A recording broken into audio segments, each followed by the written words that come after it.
आवाज आ रही है आपको सर? जी। जिस तरह से हमारे साथ देखो प्रवक्ता हैं राजपाल सिसोदिया जी, उन्होंने ये कहा है कि जिस तरह से जो सीट हम जीत नहीं सकते थे यहाँ पर, जहां पर मुकाबला थोड़ा सा काफी कठिन था, वहां हमने एक्सपेरिमेंट किया और अपने मंत्री सांसदों को उतार दिया। तो कहते हैं जीत कुर्बानी मांगती है, भी उन्होंने कहा, बड़ी अच्छी बात कही, बड़ा स्वीकारी उन्होंने ये चीज। लेकिन हमने जितना देखा कि खेल में जो अच्छे पत्ते होते हैं वो हमेशा लास्ट के लिए रखे जाते हैं, लेकिन हमने पहले ही फेंक दिए। तो इसे क्या कहे जाए? अगर उनमें से कोई हारता है, जाहिर सी बात है कोई ना कोई तो हारेगा, किसी न किसी की जीत होगी। हार हमारे लिए कोई संकट नहीं है। अब तो लड़ते ही इसीलिए हैं कि जीतने के लिए लड़े, और जो हारने से डर जाएगा वो कभी जीत नहीं सकता है वो। और युद्ध के मैदान में हर लड़ाई जीतने के लिए लड़ी जाती है, और जीतने की मानसिकता से लड़ी जाती है, ना कि बचाव की मानसिकता से। भारतीय जनता पार्टी की राजनीतिक रणनीति जो है वो एग्रेसिव होती है। हम हमेशा अपर हैंड रखकर चुनाव लड़ते हैं। हर लड़ाई को, चाहे गरीब से लड़ाई लड़ना हो, विदेशों से भारत की प्रतिष्ठा की लड़ाई लड़ना हो, आतंकवाद के खिलाफ यदि भारतीय जनता पार्टी को लड़ाई लड़ना हो, तो हम अपर हैंड रख के लड़ाई लड़ते हैं और फ्रंट फुट पे आके खेलते हैं। और उसी के कारण जो है जनता में ये भरोसा रहता है कि किसी भी संकट से भारतीय जनता पार्टी ही जनता को उभार सकती है, और वो हमें समर्थन देती है। ठीक है, इससे कोई फर्क नहीं पड़ता कि हमने किसको आगे उतारना है, किसको पीछे उतारना है। आखिर मध्य प्रदेश में भी भारतीय जनता पार्टी को नेतृत्व की एक नई सीरीज चाहिए, और अच्छे लोग ऐसे जो जिनको केंद्र में अच्छी तरह से जांच और परख लिया है, तो प्रदेश के विकास के लिए हमको भारतीय जनता पार्टी को भेजना होता तो भेजते हैं, उसमें कोई दिक्कत नहीं है। और एक आज्ञाकारी कार्यकर्ता की हैसियत से वो पार्टी के काम भी करते हैं और सफलता भी मिलती है। ठीक है। लेकिन जिस तरह से जो उनका मान सम्मान, जो प्रतिष्ठा और जो अपना जनाधार था, अगर वो हारते हैं तो छवि को कहीं ना कहीं तो धूमिल करता है सर, कि इतना बड़ा नेता, इतना कद काठी वाला नेता जिसका उस क्षेत्र का रहने वाला है, उस क्षेत्र में उसकी डंका बजता है, और वही उस क्षेत्र से अगर हार जाता अपने ही समुदाय के बीच में, तो ये थोड़ा सा कहीं ना कहीं इमेज को कहीं ना कहीं धक्का पहुंचाता है आने वाले समय में। विश्वास उठता है? हमारा बड़ा स्पष्ट अभिमत है, भारतीय जनता पार्टी की नीति है ये कि हम हार से कभी नहीं डरते। जो व्यक्ति हार से डरा है वो कभी जीत नहीं सकता है ये। और जब हम मैदान में आते हैं तो हमें ये जानकारी भी लगती है कि हम किन क्षेत्रों पे, हम किन फ्रंट पे हम पीछे हैं, और उसको हम दूर करते हैं। ये हारने का कभी डर नहीं होता है भारतीय जनता पार्टी कार्यकर्ता को। 1980 में जब भारतीय जनता पार्टी की स्थापना हुई थी, उसके बाद अटल जी के, आडवाणी जी के नेतृत्व में पार्टी ने जब जनता के बीच में आया, हमने 2 लोकसभा सीटों के दौरान भी हमने वो समय भी देखा है, और आज सरकार बनने का भी समय है। यदि हम 2 लोकसभा सीट की स्थिति में यदि डर जाते, हारने की मानसिकता बनाते, लेकिन नहीं, हम संघर्ष की और जीतने की मानसिकता से लड़ते हैं। हारने का कभी डर नहीं होता है। ये तो वो लोग होते हैं जो पुरुषार्थहीन होते हैं, जैसे मैं आपके पास से डरते, तो आपके पास लौटूंगा सर। इस वक्त की बड़ी खबर आ रही है, मैं आपके पास लौटूंगा। मध्य प्रदेश से इस वक्त बड़ी खबर, एमपी के रुझानों में बीजेपी को बहुमत मिला है, और कैलाश विजयवर्गीय 4268 वोटों से आगे चल रहे हैं। बेहतरबार में बीजेपी 1976 वोटों से आगे चल रही है। ग्वालियर पूर्व से माया सिंह 1000 वोटों से आगे चल रही है। डबरा में बीजेपी 1142 वोटों से आगे चल रही है। इस वक्त की ये बड़ी खबर हम आपको बता रहे हैं, रुझानों में बीजेपी को बहुमत मिला है, जिसमें कैलाश विजयवर्गीय का जो आंकड़ा है वो बढ़ता जा रहा है। 4268 वोटों से वो आगे चल रहे हैं। बेहतरबार में बीजेपी 1976 वोटों से आगे चल रहे हैं। ग्वालियर पूर्व से माया सिंह 1000 वोटों से आगे चल रहे हैं।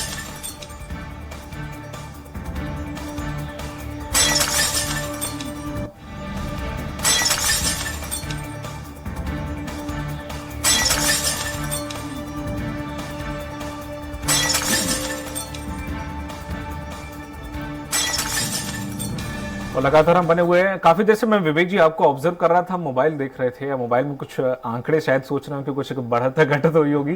क्या कुछ अपडेट आपको देखने को मिला, और क्या जो अपेक्षा से मोबाइल आपने उठाया देखा वो कुछ अपेक्षा पूरी हुई? देखिए, मैं फिर कहूंगा कि वो रुझान में जिस तरीके से आप कह रहे थे कि ये आगे चल रहे हैं, वो पीछे चल रहे हैं, कमलनाथ जी पीछे चल रहे हैं, तो निश्चित ही धीरे धीरे वो बढ़त हम बढ़ाने की तरफ बढ़ चुके हैं। और मैं समझता हूं कि जैसे जैसे राउंड बढ़ेंगे हमारी बढ़त बढ़ती जाएगी और मध्य प्रदेश में 2 बजे तक स्पष्ट हो जाएगा कि क्या जनादेश है, और जनादेश जिसके साथ में उसको काम करना है। ठीक है। कैलाश विजयवर्गीय जी 4000 वोटों से भी ज्यादा आगे चल रहे हैं के सानी मैडम, तो ये जो बढ़त है अगर ये थोड़ी सी और बढ़ी तो शायद पकड़ना मुश्किल हो जाएगा। जी बिल्कुल नहीं, पर इसमें एक बहुत इंपॉर्टेंट चीजें हैं, जैसे अपन ने पहले बात की, नरोत्तम मिश्रा जी अगर ट्रेल कर रहे हैं, वो एक बहुत कद्दावर नेता है और वो अपने सीट से ही, मतलब उनको कोई ऐसा नहीं उतारा था जैसे सिसोदिया जी ने अभी बात की थी। तो ये एक ये दिखाता है जो मंत्री हैं जहाँ पे लोगों की नाराजगी है, देखिए मंत्रियों से उम्मीद बहुत रहती है और वो अगर अपने क्षेत्र में उनका जो काम है वो देख के लोगों ने वोट, तो एक बहाव में वोट नहीं किया है।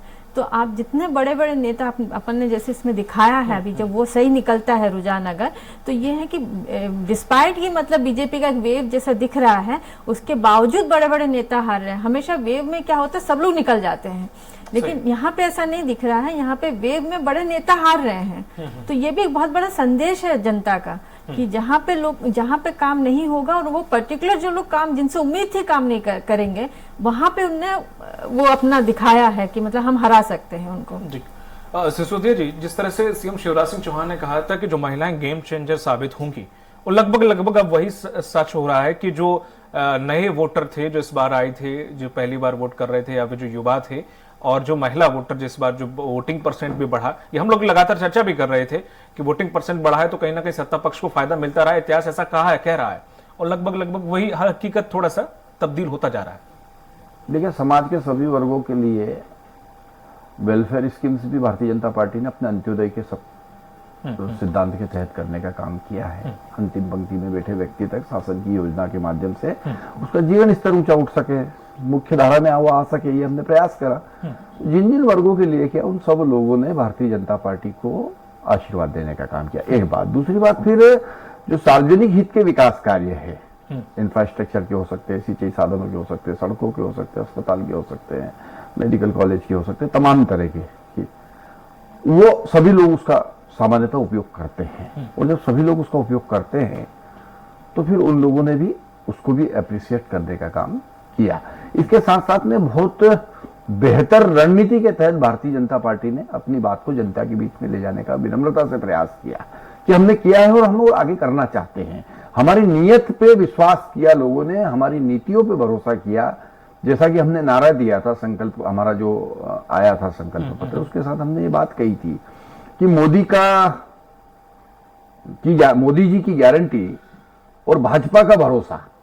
तो मोदी जी की गारंटी और भाजपा के भरोसे पे जनता ने विश्वास करने का काम किया और 156 पे हम अभी बढ़त बनाए हुए।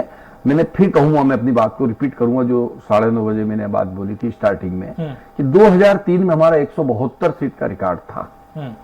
मध्य प्रदेश दुर्दशा से गुजर रहा था। 10 साल की कांग्रेस सरकार ने मध्य प्रदेश को बीमारों से भी बदतर बना दिया था। बिजली, पानी, सड़क की असुविधा को देखते हुए जनता ने बदलाव के साथ भाजपा को भारी बहुमत के साथ 172 सीट देने का काम किया था।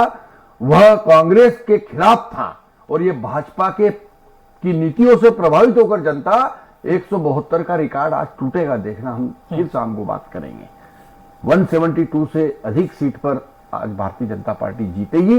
इसलिए जीतेगी कि हमारे काम को सर्टिफाइड करने का काम जनता ने किया। हमने जो काम कर रहे हैं, हमारी जो नीतियां हैं, हमारी जो रणनीति, हमारी जो नीतियां, हमारी जो जन कल्याणकारी योजना है, हमारा जो विकास का स्ट्रक्चर है, उसको सर्टिफाइड ओके लगाने का काम जनता ने किया है इस मतदान के माध्यम से। इस ईवीएम में वो अभी कैद है, वो आता जा रहा है बाहर। 172 से अधिक सीटों पे हम जाएंगे, हमारा ही रिकॉर्ड हम तोड़ेंगे। ठीक है सुकृति सर, आप तक आवाज आ रही है? सुकृति सर, आप तक आवाज आ रही है? ठीक है सुकृत सर, जिस तरह से देखा जाए जो अभी रुझान है, बीजेपी 157 और कांग्रेस 72 पर दिख रही है, अगर यही रुझान थोड़ा और खिंचा के एंड तक अगर पहुंचे तो बीजेपी के तो बहुत, यहाँ पे एक डंके वाली जो प्रचंड बहुमत अभी जिसमें दिखा रहे हैं सब रुझानों में, और रियलिटी में कन्वर्ट होती है, तो वाकई ये बीजेपी के लिए बहुत करिश्माई जादू की तरह होगा।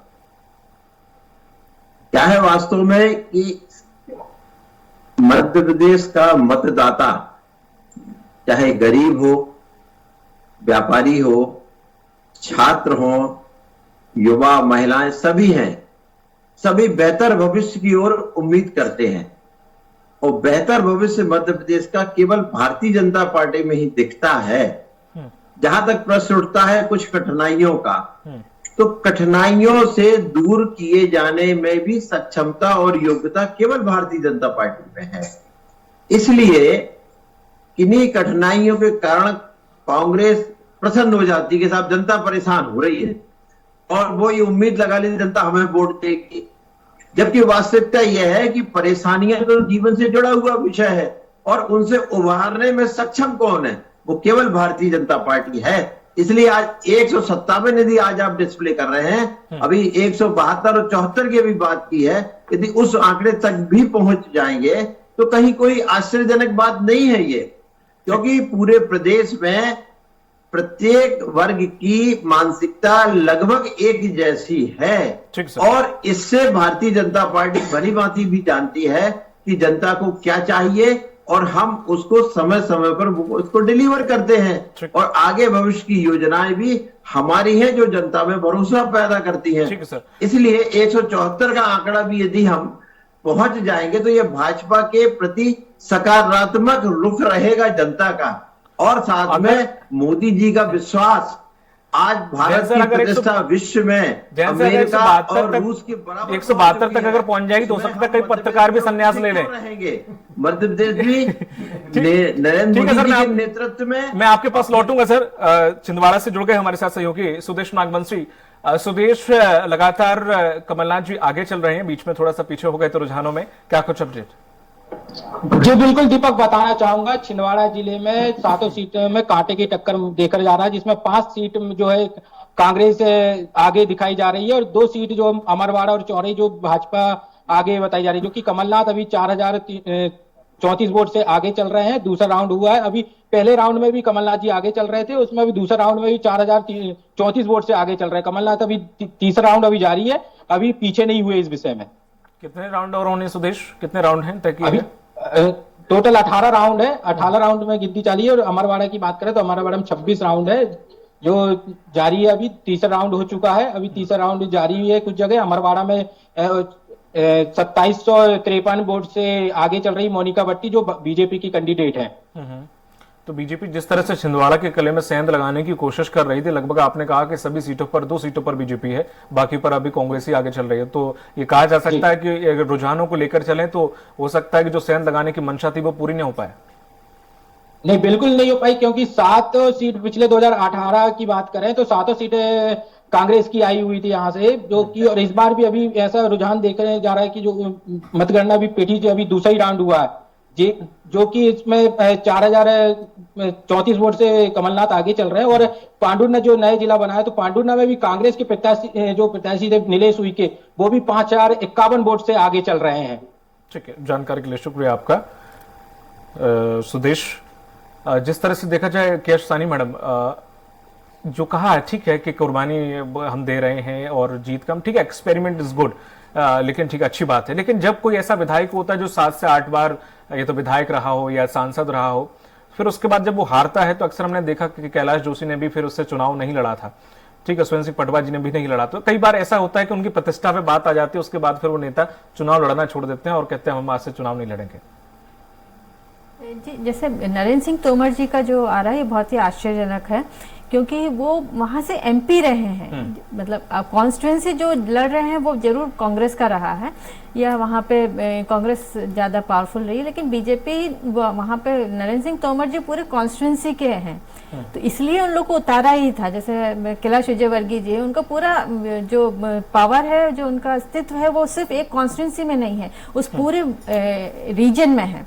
तो उस पूरे रीजन को देखते हुए उनको वहाँ उतारा है। और अगर ये बड़े नेता हारते हैं तो ये एक बहुत बड़ा सिग्नल है बीजेपी के लिए भी कि कहीं ना कहीं सिर्फ अपना जो अस्तित्व है, पर्सनल पावर है, उसके बजाय जो पार्टी का जो वर्क है उस पर लोग ज्यादा वोट करते हैं। तो वो वहाँ पे लोग जो है, जनता जो है, इनको नकार देती हैं अगर आप अपने सिर्फ पर्सनल पावर पे वहाँ पे लड़ते हो तो।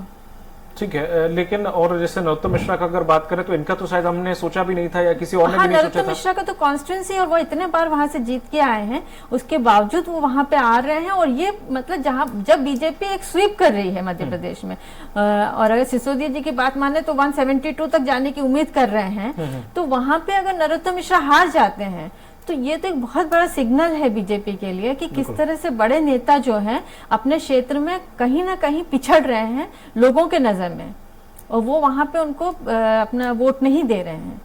ठीक है, विवेक जी, आपके पास में जब भी आता हूं तो रुझान की बात याद आ जाती है, लेकिन जिस तरह से देखें रुझान में ये जो अगर अंतर है, कमी, अब तो ऐसा लग रहा है कि कमी हमने थोड़ा सा रह गई या चेहरों की कमी थी, क्योंकि बीजेपी ने अपने स्टार प्रचारकों की फौज पूरी उतार दी थी, एक से एक दिग्गज नेता हर विधानसभा को कवर कर रहा था।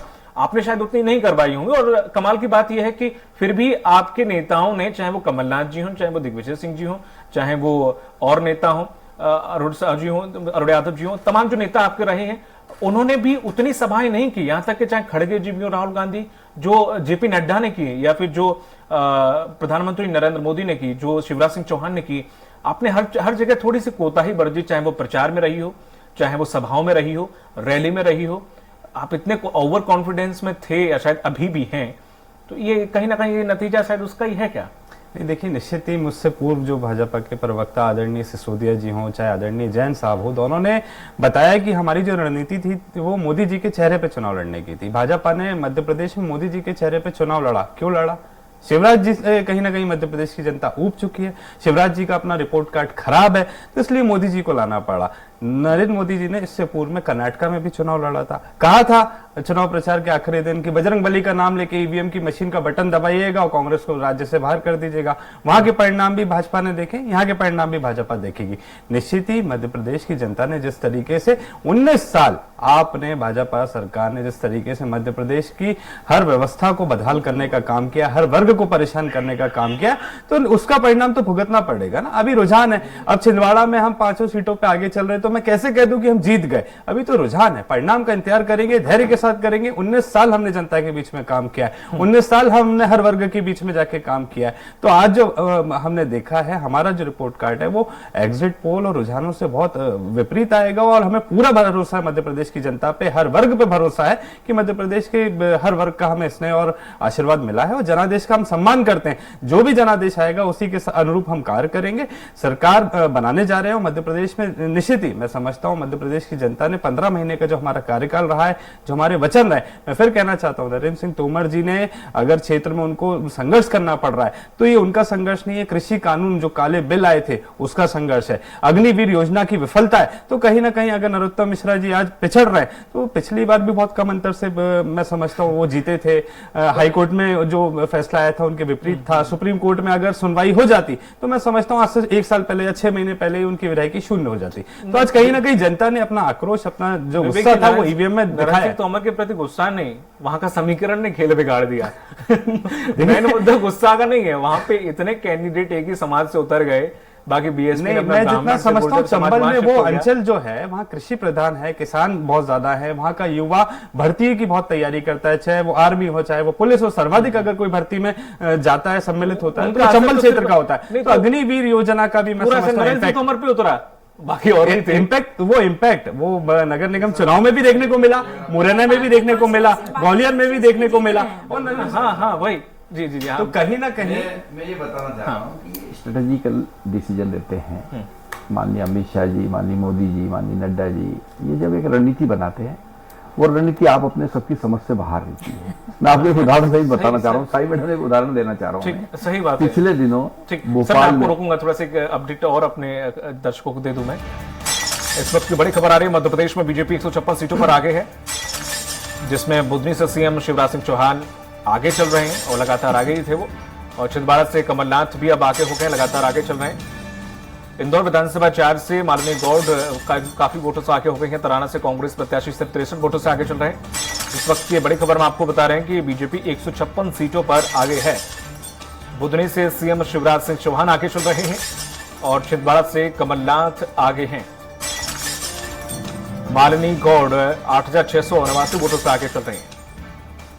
हालांकि ये तराना में थोड़ा सा अंतर कम है, सिर्फ महज 63 वोटों का है। रुख एक बार फिर से हम अपने जो नेता हैं हमारे साथ जुड़े हुए हैं, दोनों ही पार्टियों के और वरिष्ठ पत्रकार हैं, उनसे रुख करते हैं। सुकृति सर, जिस तरह से देखता है कि जो ड्रॉबैक, हालांकि शुरुआत से कह रहे थे नरेंद्र मोदी का चेहरा आगे किया, शिवराज सिंह चौहान को पीछे कर दिया, लॉस होगा, और यहाँ पर सिसोदिया जी ने एक बड़ी बात कही कि जो वो लोग रणनीति बनाते हैं वो आप उन सबके समझ से बाहर होती है। ये सही भी है, लेकिन इसका एक अगर देखें, सुकृति सर आवाज आ रही है अब तक? जी हाँ। सीएम का चेहरा ना घोषित करके उन्होंने अपने जितने सांसद और जितने वरिष्ठ नेता थे उन सभी को उनके क्षेत्र में एज अ सीएम उतार दिया।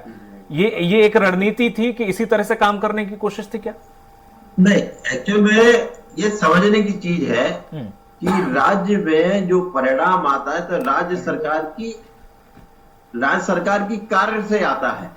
कर्नाटक का उदाहरण ले ले, राज्य सरकार का काम ठीक नहीं था, प्रधानमंत्री का चेहरा काम नहीं आया। मध्य प्रदेश में शिवराज सिंह जी का काम अच्छा था और उसमें नरेंद्र मोदी के चेहरे ने बूस्टर का काम किया है, जिससे कि लोगों को यह भरोसा रहे कि शिवराज सिंह चौहान पर नरेंद्र मोदी जी का पूरा आशीर्वाद है, अथवा ये कहें कि मध्य प्रदेश की जनहितकारी योजनाओं में केंद्र का पूरा समर्थन है। इससे भारतीय जनता पार्टी के पक्ष में जनता का अभिमत हुआ है। हम इसको ऐसा नहीं कह सकते हैं कि शिवराज जी को जो है पार्टी ने साइडलाइन किया। ये एक धारणा होती है, क्योंकि जहां जिस चीज की आवश्यकता है वहां उसको आगे फ्रंट में रखा जाता है। अब इस चुनाव में आवश्यकता ये थी, जो एक भ्रम फैला गया था कि शिवराज सिंह जी से केंद्र नाराज है, ऐसा नहीं है, ये एक भ्रम था। ये तो उस भ्रम को तोड़ने के लिए शिवराज सिंह जी की कार्यों को, शिवराज सिंह जी की जनहितकारी नीतियों के समर्थन के लिए केंद्र ने अपने आप को आगे रखकर जनता में ये संदेश दिया कि मध्य प्रदेश की सरकार और केंद्र की सरकार एक है, कहीं कोई भेद नहीं है और किसी तरफ का भ्रम नहीं हो। इसीलिए आज 150 से ऊपर भारतीय जनता पार्टी बहुमत की स्थिति में पहुंच चुकी है। यह भारतीय जनता पार्टी की बड़ी सकारात्मक नीतियां हैं जो जनहितकारी हैं, और यह प्रत्येक कार्यकर्ता के साथ में जनता भी अच्छी तरह से जानती है और भरोसा भी करती है। ठीक है सर, बिल्कुल जिस तरह से जो आंकड़े बता रहे हैं कि लगातार बीजेपी 154 और कांग्रेस 75 में, लेकिन अभी फिलहाल जो आंकड़े हैं वो भी अपडेट किए जा रहे हैं, लगातार रुझान आप तक हम पहुंचा रहे हैं। जिस तरह से केश साइनी मैडम सर ने जो बात कही वो बिल्कुल सही भी कही उन्होंने ये बात, लेकिन अभी जो अंतर है थोड़ा सा और कम होने को देखने को मिल रहा है। लेकिन सवाल ये खड़ा होता है कि अगर बीजेपी जीतती है फिर से और मैदान में फिर से आ जाती है, कांग्रेस के लिए ये सूखा जो 19 साल से चला आ रहा था, अब वो 5 साल, अगर मैं तो रुझान विवेक जी ये सिर्फ कयास वाली बात है, ठीक है, तो अगर ये आने वाले 5 साल किस दौर से कांग्रेस गुजरेगी और क्या कुछ होगा, मैं अभी आपसे जानूंगा। लेकिन दुर्गेश हमारे साथ जुड़ गए, पहले मैं उनसे सवाल ले लेता हूं। दुर्गेश, क्या कुछ अपडेट? दुर्गेश से संपर्क नहीं हो पा रहा है। जी साइन मैडम। देखिए, ये बहुत लंबा कार्यक्रम हो जाता है। जो वर्कर्स हैं वो डिमोरलाइज हो जाते हैं। सबसे बड़ी बात वो है कि आप उनको कैसे मोटिवेट करके रखोगे। आप सबसे बड़ा चैलेंज कांग्रेस के जो बड़े नेता हैं दिग्विजय सिंह, कमलनाथ के पास ये रहेगा कि किस तरह से अपने वर्कर्स हैं उनको मोटिवेट करके रखेगा। अगर ये रिजल्ट सही निकलता है तो वर्कर्स जो हैं अगर डिमोरलाइज हो जाते हैं तो आगे पार्टी के लिए मुश्किल हो जाती है। और एक गढ़ है कांग्रेस जो है, बीजेपी मध्य प्रदेश जो है वो कांग्रेस का बहुत बड़ा गढ़ था। यहाँ पे बीजेपी नहीं थी पहले, तो कांग्रेस का जो ट्राइबल है, जो एससी है, इनसे दूर क्यों जा रहे हैं, इस पे भी इनको बहुत बड़ा एक चिंतन करना पड़ेगा कांग्रेस को, और किस तरह से इनको वापस लेके आए अपने पास, इस पे भी निर्णय लेना पड़ेगा। देखिए, ये जो स्वीप हो रहा है ना, शिवराज जी के चेहरा नहीं दिखाया, ऐसे चीफ मिनिस्टर नहीं बताया। नहीं, हर बार जो है बीजेपी लड़ती थी तो चीफ मिनिस्टर फेस के साथ लड़ी थी। पहली बार ऐसा हुआ कि चीफ मिनिस्टर के फेस पे नहीं लड़ी है, और ये माना जा रहा था कि इस फेस के नहीं लड़ने से बीजेपी को नुकसान होगा, लेकिन ऐसा नहीं हुआ। और ये जो रुझान आ रहे हैं इससे साफ दिख रहा है कि बीजेपी का जो वो स्ट्रैटेजी था वो बहुत काम कर गया। तो यहाँ पे कांग्रेस को जो है पुनर्विचार करना होगा, और इस किस तरह से वर्कर्स को अपना मोटिवेट करके रखते हैं, ये भी एक बहुत बड़ा एक समस्या कांग्रेस के सामने अब आ जाएगी। जी, और ग्वालियर की तरफ रुख कर लेते हैं जहां पर हमारे वरिष्ठ सहयोगी विनोद जी जुड़े हुए हैं। विनोद जी, क्या कुछ अपडेट?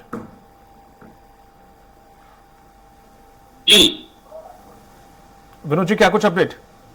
हाँ बिल्कुल, देखिए जैसा कि ग्वालियर में भी 6 विधानसभा सीट हैं, ग्वालियर ग्रामीण, भितरवार, ग्वालियर पूर्व, डबरा, ग्वालियर 15 और ग्वालियर दक्षिण। यहाँ पर 6 विधानसभा सीट पर अभी फिलहाल बीजेपी बढ़त बनाए हुए है, जिसके मुताबिक सबसे अहम बात यह है कि अभी जो सतीश सिकरवार है ग्वालियर पूर्व के, वो भी कांग्रेस के हैं, वो भी यहाँ पर सीधे सीधे पिछड़ते नजर आ रहे हैं। वर्तमान में बीजेपी यहाँ 1,000 वोटों से आगे है, तो वही भितरवार में मोहन सिंह जो राठौर है, वो भारतीय जनता पार्टी के प्रत्याशी, वो 1976 वोटों से आगे है।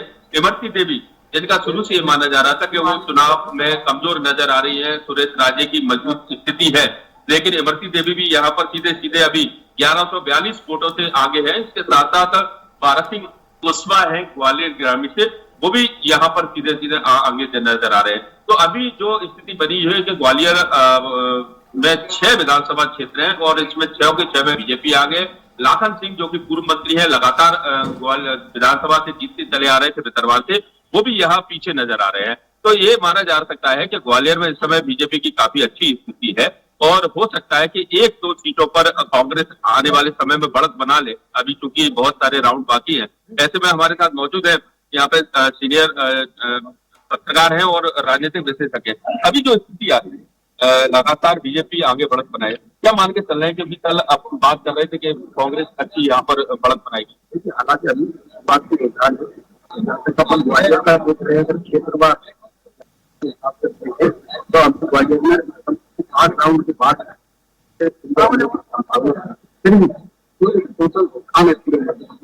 और ग्वालियर इसके नजर आया कि योजना जो है, लेकिन लाखन सिंह की एक अच्छी सीट मानी जाती है और लगातार वो वहां से अपने चुनाव लड़ते चले। विनोद जी मैं आपके पास लौटूंगा। वो 2 और 3 दिसंबर की दरमियानी रात याद आती है तो हम कांप उठते हैं। MIC गैस के कारण, गैस के रिसाव के कारण हजारों भाई बहन, जिनमें हमारे छोटे छोटे बच्चे शामिल थे,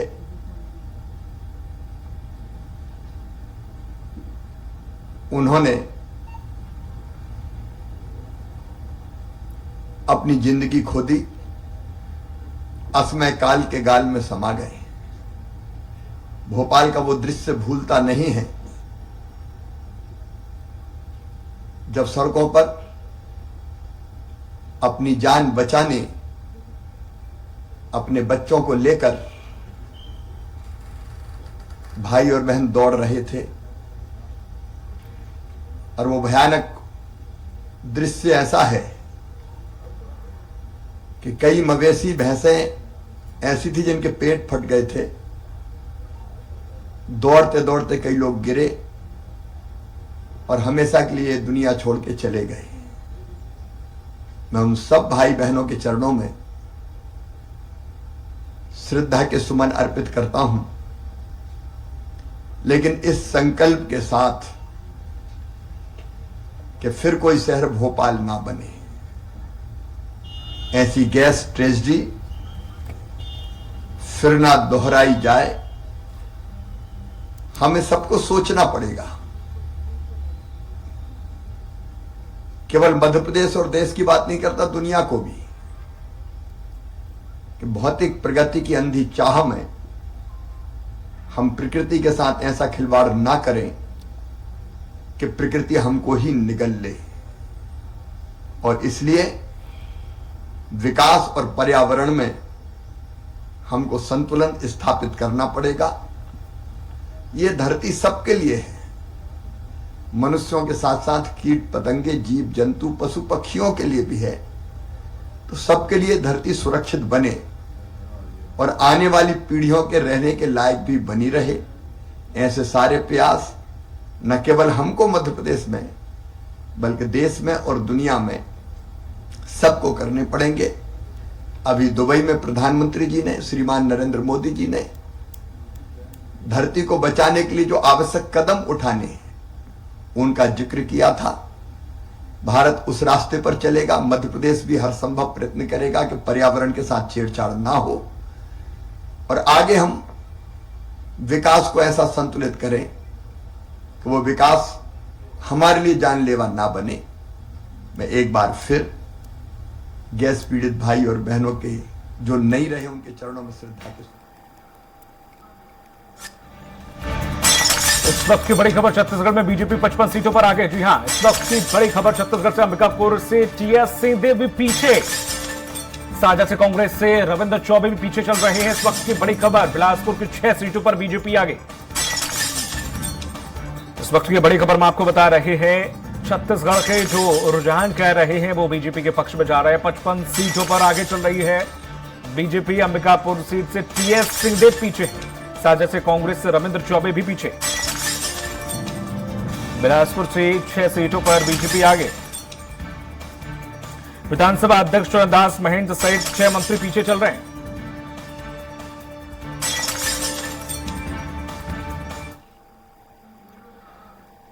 और हमारे साथ छत्तीसगढ़ से चर्चा करने के लिए सहयोगी जुड़े हुए हैं, वो हमारे जो प्रतिनिधि जुड़े हुए हैं कांग्रेस से हैं। सत्यप्रकाश सिंह जो कि कांग्रेस के प्रवक्ता हैं। कांग्रेस से प्रवक्ता सत्यप्रकाश सिंह, आपका बहुत बहुत स्वागत है। बीजेपी से अमरजीत छाबड़ा जी हैं जो कि बीजेपी नेता हैं। अमरजीत जी, आपका भी बहुत बहुत स्वागत है। और जल्दी हमारे साथ गंगेश द्विवेदी जी भी जुड़ेंगे। जिस तरह से देखा जाए कांग्रेस से सत्यप्रकाश सिंह, आंकड़े बहुत ज्यादा चौंकाने वाले हैं। रुझान है, समझता हूं, लेकिन ये रुझान दिशा तय करते हैं और ये बिल्कुल अलग और डिफरेंट दिशा में जा रहे हैं।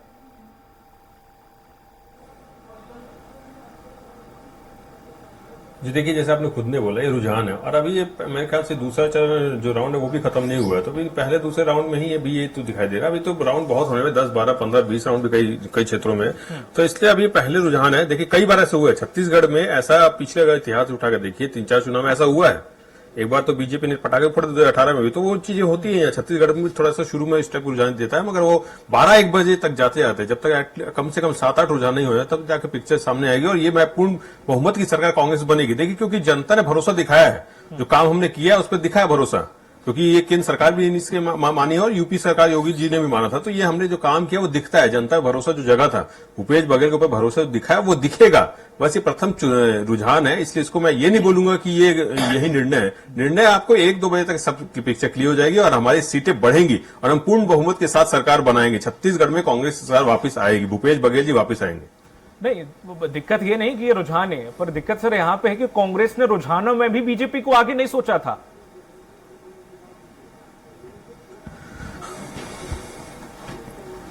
नहीं, वही मैं बोल रहा हूं ना कि ये रुझान है, वही तो बोल रहा हूं। आप कल एग्जिट पोल देख लीजिए, वो भी तो रुझान ही रहते हैं, उसमें भी बीजेपी की सरकार बन गई थी। तो वही तो मैं बोलना चाह रहा हूँ ना, रुझान हो जो एग्जिट पोल वो भी रुझान ही रहते हैं। तो सरकार तो कल भी बन गई थी परसों जब एग्जिट पोल आए थे। तो इसलिए बोल रहा हूँ कि ये एग्जैक्ट पोल नहीं है। एग्जैक्ट पोल आपको थोड़ा 2-3 घंटा इंतजार करना पड़ेगा, वो एग्जैक्ट पोल आपको दिखेगा कि कांग्रेस सरकार बनेगी। ये रुझानों के हिसाब से वो थोड़ा आगे पीछे काउंटिंग भी होती है, कुछ वहां पे भी इस टाइप का माहौल रहता है, कभी उसकी काउंटिंग आगे कभी उसके पीछे, तो इसलिए रुझानों के हिसाब से ऐसे चल रहा है। मगर अभी जैसे जैसे दिन बढ़ेगा, राउंड आगे बढ़ेंगे तो आपको दिखेगा कि ये एकदम उल्टा हो जाएगा, ये कांग्रेस की तरफ जाएगा, कांग्रेस सरकार बनेगी। अमरजीत जी, जो ये रुझान देखने को मिल रहे हैं, पहले से एक्सपेक्टेड थे कि हाँ यही नतीजा रहने वाला या यही रुझान रहने वाले हैं, पहले से अंदाजा था?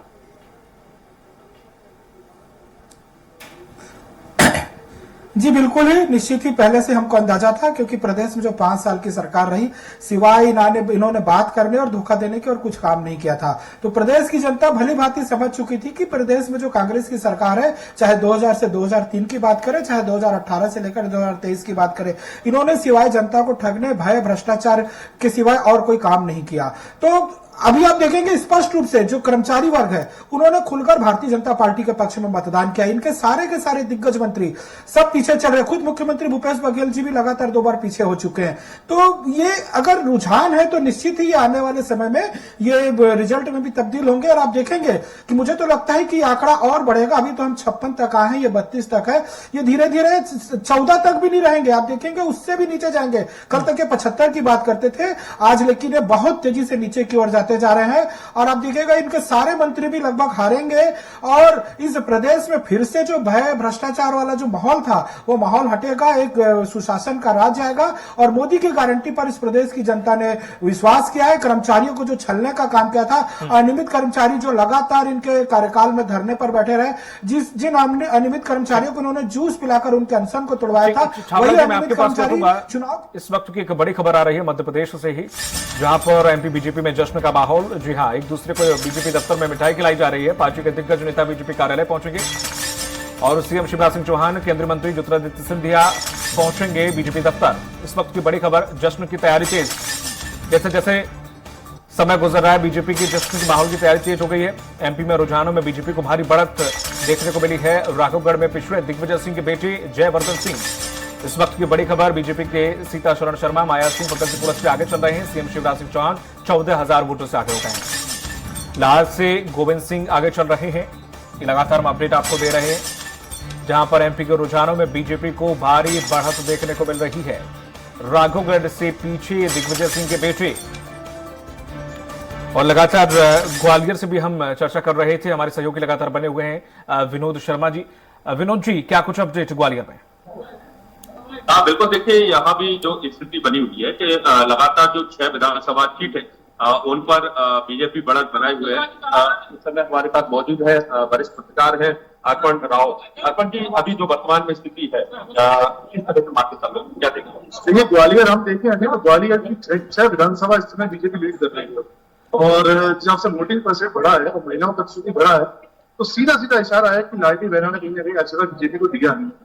जहां हम जिन सीटों पर सोच रहे थे कि जो नारायण सिंह उजलवार में बड़े अप्रत्याशित दूसरे राउंड में 3700 वोट से प्लस में है, नारायण सिंह उजलवार जिन्हें बड़ा कमजोर कड़ी मान रही थी बीजेपी को, सिंधिया जी और तमाम बड़े नेता प्रयास में थे, वो सेकंड राउंड में तो यहाँ से बढ़त पर है। तो माना जाएगा कि कहीं ना कहीं लाडली बहनों ने पूरा असर किया। देखिए, बिल्कुल साफ तौर पर कि लाखन सिंह को हमेशा दरबार विधानसभा क्षेत्र से माना जाता था कि उनको हराने के लिए बहुत मशक्कत करनी पड़ेगी लोगों को, वो पीछे चल रहे हैं।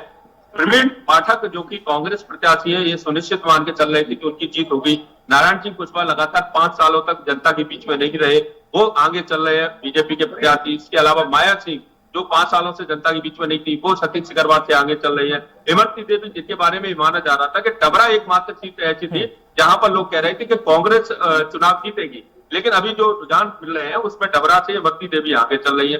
तो ये साफ हो गया कि कहीं ना कहीं लाडली बहनों ने अपना चमत्कार किया है और उसकी वजह से जो कुछ था वो पूरा गणित उलट फेर कर दिया है। क्योंकि अभी पूरा दिन शेष है, दोपहर तक ये स्थिति क्लियर हो पाएगी कि कौन और आगे बढ़त बना पाता है। लेकिन शुरुआती दौर में किस तरह से बीजेपी बढ़त बनाए हुए है, उससे जश्न का माहौल देखने को मिल रहा है। बीजेपी के जितने भी नेता है वो काफी उत्साहित है, कार्यकर्ता उनके उत्साहित है। उनका कहना है कि सरकार प्रदेश में उनकी बनने जा रही है, जैसा कि पहले से ये माना जा रहा था। और अब जो रुझान आ रहे हैं उससे काफी उत्साहित नजर आ रहे हैं। और खास करके जिन सीटों पर ये माना जा रहा था कि कांग्रेस की सीटें हो सकती है, उन पर ही अगर शुरुआती तौर पर बीजेपी बढ़त बना लेती है तो ये कहीं ना कहीं कांग्रेस के लिए परेशानी खड़ा सकती है। चलिए, तमाम जानकारी साझा करने के लिए बहुत बहुत शुक्रिया आपका विनोद जी। पल पल के अपडेट आपसे लेते रहेंगे, नजर बनाए रखिएगा। जिस तरह से देखा जाए, सत्यप्रकाश सिंह जी, 6 मंत्री, विधानसभा अध्यक्ष और टीएस सिंहदेव जी पीछे चल रहे हैं।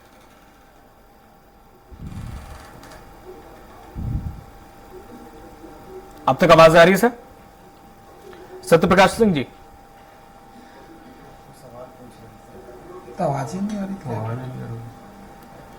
थी। ठीक है। छाबड़ा जी, अब तक आवाज आ रही है? लगातार हम संपर्क करने की कोशिश कर रहे हैं, लेकिन आपको बताते चले कि लगातार बीजेपी दफ्तर में जश्न का माहौल देखने को मिल रहा है मध्य प्रदेश के अंदर, जहां पर बीजेपी दफ्तर के अंदर मिठाइयां खिलाई जा रही हैं। जश्न की तैयारी तेज हो गई है और लगभग बीजेपी दफ्तर में वो माहौल हो गया है जैसे जो रुझान है वो परिणाम में बदल गए हो। बीडी शर्मा को जो कार्यकर्ता हैं वो मिठाई खिला रहे हैं, ये तस्वीरें भी सामने आई हैं बीजेपी कार्यालय से। और वहां पर एक तरह से जश्न का माहौल है। कहा जा रहा है कि सीएम शिवराज सिंह चौहान और केंद्रीय मंत्री ज्योतिरादित्य सिंधिया भी जल्द पहुंचने वाले हैं बीजेपी दफ्तर। और बीजेपी दफ्तर में हो सकता है कि यहां पर जश्न का माहौल और जो जीत है उसको लेकर कुछ चर्चा हो, क्योंकि लगभग बीजेपी ये मानकर चल रही है कि सरकार आ रही है। ट्वीट भी यहां पर सीएम शिवराज सिंह चौहान ने कर दिया है। ये बीजेपी कार्यालय के जश्न का माहौल, ये सीधी तस्वीरें आपको हम दिखा रहे हैं जहां पर जश्न की तैयारी चल रही है बीजेपी दफ्तर में। आप इन तस्वीरों को देखिए किस तरह से यहाँ पर फूलों की मालाएं लगाई जा रही हैं, द्वार पर सजावट शुरू हो गई है, आतिशबाजी भी लगभग इकट्ठा कर ली गई है और जो जुलूस वुलूस है उसके निकालने की तैयारी है। बड़ा रौनक और चमक दमक देखने को मिल रही है बीजेपी कार्यालय की। आप इन तस्वीरों में देख सकते हैं और ये तस्वीरें हैं राजस्थान की, जहां पर ये देखिए जश्न का माहौल। सीधी तस्वीर हम आपको दिखा रहे हैं राजस्थान की, जहां पर बीजेपी 107 और कांग्रेस 75 के तकरीबन है और ऐसे में जश्न का माहौल देखने को मिल रहा है। राजस्थान में बीजेपी कार्यकर्ता ढोल नगाड़ों के साथ पहुंचे और जमकर खुशियां मना रहे हैं। सीधी तस्वीर हम आपको दिखा रहे हैं राजस्थान की, जहां पर जश्न का माहौल शुरू हो चुका है बीजेपी। और ये तस्वीर है तेलंगाना की, जहां पर कांग्रेस को जश्न मनाने की तस्वीरें निकल कर आ रही हैं सामने, जहां पर कांग्रेस कार्यालय के बाहर और कार्यकर्ता जश्न मना रहे हैं। कांग्रेस में जिस तरह से खुशी देखने को मिल रही है तेलंगाना में, वो पहले से निर्धारित थी, क्योंकि एग्जिट पोल भी यही कह रहा है। वो लगभग अब एग्जिट में ये तब्दील होते नजर आ रहे हैं। जश्न का माहौल है यहाँ पर। बीजेपी 9 पर है और कांग्रेस ने यहाँ पर बढ़त बना ली है।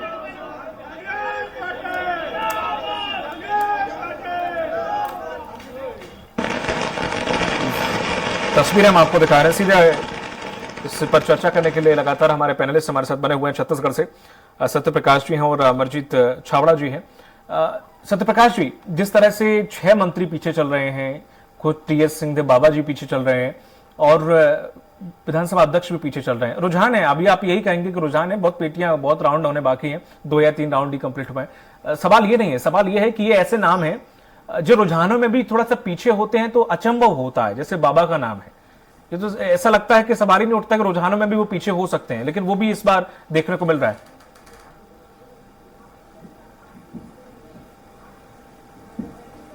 ये जैसे आपने खुद ने बोला था रुझान है, तो इसलिए बोल रहा हूं ना, रुझानों में आगे पीछे ऐसे होता रहेगा। आप देखिए भूपेश बघेल जी मुख्यमंत्री जी, वो भी 1-2 बार आगे पीछे हुए। तो रुझानों में जैसे मैंने बोला ना, वो मत पेटी जो रहती है, जो ईवीएम मशीन रहती है, उसके हिसाब से भी रहता है। कभी ईवीएम मशीन थोड़ी लेट खुली, उसका उस क्षेत्र का अलग देर से खुला, उस क्षेत्र का थोड़ा जल्दी खुला, उस हिसाब से भी आगे पीछे का दिखता रहता है। इसलिए उस वजह से भी हो सकता है, रुझानों के हिसाब से चल रहा है। आगे जैसे मैं बार बार बोल रहा हूँ, 2-3 घंटे आपको इंतजार करना पड़ेगा। जितने मंत्री हैं वो सब आगे निकलेंगे और सब जीतेंगे वहां पे अपने क्षेत्रों में, और उसके बाद हमारी सरकार भी बनेगी पूर्ण बहुमत के साथ। हमारे यहाँ छत्तीसगढ़ में फिर से बनेगी, भूपेश बघेल जी प्रचंड बहुमत के साथ यहाँ पे छत्तीसगढ़ में सरकार बनाएंगे। ये मैं आपको बता सकता हूँ। 2-3 घंटे बाद आप देखिएगा तस्वीर। मैं तो लगातार नजर बनाए हुए हूँ और बिल्कुल जो भी सरकार जीतेगी उसकी भी यहीं से बैठ के मैं भी उसकी बारे में बात करूंगा, चर्चा भी करूंगा। लेकिन सवाल ये है, 34-55 का अंतर है। जैसे कि आप लगातार इतने कॉन्फिडेंस थे, एग्जिट पोल को भी आपने नकार दिया था कि नहीं ये तो बकवास है, ऐसा कुछ होता नहीं, एग्जिट पोल आने दो, उससे फर्क नहीं पड़ता, हम 72-75 पार कर रहे हैं। तो ये आंकड़ा अब लग रहा है कि अब छू पाएंगे, अब मुश्किल हो गया ये आंकड़ा।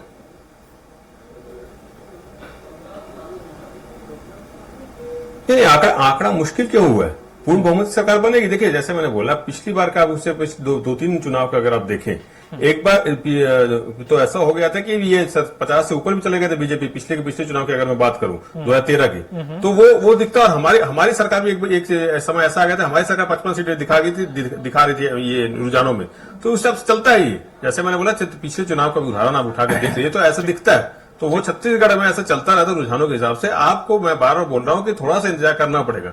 जितने भी ये मंत्री की आपने बात की है, जो बड़े हमारे उप मुख्यमंत्री जी की आपने बात की, वो सभी आगे आएंगे। ये रुझानों के साथ चल रहा है और हमारी सरकार बनेगी। जितने भी मंत्री है वो भी आगे आएंगे, वो जीतेंगे अपने अपने क्षेत्रों में, और हमारे मुख्यमंत्री जी फिर से पूर्ण बहुमत से सरकार बनाएंगे। इसमें कोई दो राय नहीं है, कोई संशय नहीं है। हम अपना हमारा जो टारगेट है, लक्ष्य है, वहां तक हम पहुंचेंगे। ठीक है, ये इंतजार जनता का और हमारा सबका जल्दी खत्म होगा, ज्यादा समय नहीं है। बहुत बहुत शुक्रिया हमारे साथ जुड़ने के लिए सत्यप्रकाश जी आपका और अमरजीत छाबड़ा जी आपका भी। वक्त फिलहाल छोटे से ब्रेक का